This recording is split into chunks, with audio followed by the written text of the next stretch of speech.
ہمیشہ خیال رکھنا چاہیے اس بات کا، ماں ہوتی ہے تمام پوری کائنات کا دار و مدار۔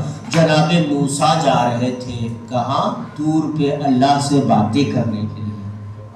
جناب موسیٰ نبینا ہے، لڑکھڑا گئے، پیر موچ کھا گیا۔ جیسے ہی جناب موسیٰ لڑکھڑائے ہیں، آواز قدرت آئی، موسیٰ آرام سے ٹھہر کے، اب تمہارے پیچھے کوئی نہیں ہے دعا کرنے والا۔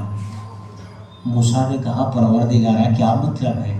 کہا ابھی تک تمہاری ماں زندہ تھی جو تمہارے حق میں دعا کر رہی تھی، اب چلنا تو سنبھل کے چلنا۔ سمجھ میں آ رہی بات ہے؟ اس کا مطلب یہ ہے کہ اگر ہماری مائیں زندہ ہیں تو ہمارے ہر قدم پہ، اندھیرے اجالے میں، اچھے برے میں، پہاڑی پہ، زمین پہ، ہر جگہ، ہر مقام پہ ہماری ماں کی دعاؤں کا سایہ رہتا ہے ہمارے اوپر۔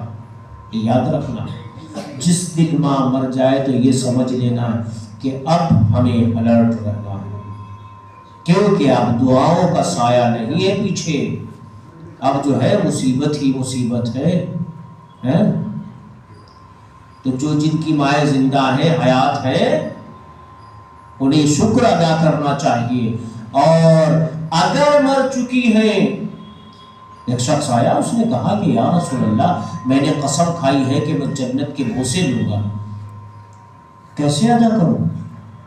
کہا جاؤ ماں کی قبر کا بوسہ لے لو، ماں کے بوسے لو۔ کہا ماں زندہ نہیں ہے، کہا ماں کی قبر کے بوسے لے لو۔ کہا اگر قبر کا پتہ نہیں ہے تو نشان بناؤ، وہاں جا کے بوسہ لے لو، تمہاری منت پوری ہو جائے گی۔ سمجھ میں آ رہی بات؟ ماں ہے، ماں کے بغیر انسان کی زندگی ادھوری ہے، چاہے کیسی ہی ماں کیوں نہ ہو۔ اور اگر حسن و حسین جیسے اماموں کی ماں سیدہ کونین جیسی ہو،